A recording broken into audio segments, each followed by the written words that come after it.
Hello guys! So ngayon, tuturuan ko kayo kung paano gamitin yung home credit kwarta kapag bibili tayo ng load.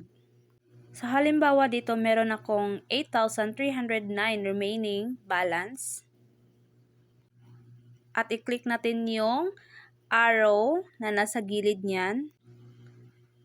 Pagkatapos, makikita nyo yung mga nagamit kong pera.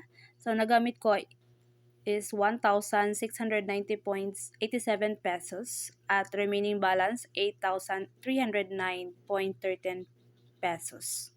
So, ayan. Tapos, click natin yung nasa ibabaw. Balik tayo dito sa dashboard natin.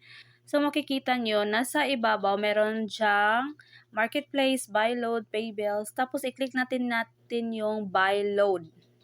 Okay? Click natin yan. Okay, so nasa ibabaw, i-click natin yung mobile. Okay, click natin yan. Pagkatapos nyan, lalabas na yung dyan. Okay, yun.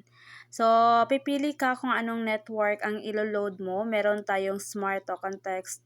So, click natin yung Smart kasi yun yung gagamitin ko. Tapos, i-type nyo yung number ninyo dito.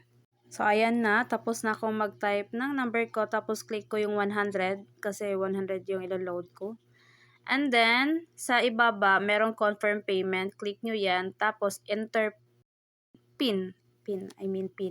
Tapos, yun na yun. Lalabas dyan. Okay. Transaction complete. So, successful. Na-load na natin. Okay. Nakita nyo sa inbox ko, diba? Nag-pop up. Dumating na yung load ko. So, yun na yun, guys. And thank you for watching. Bye. God bless.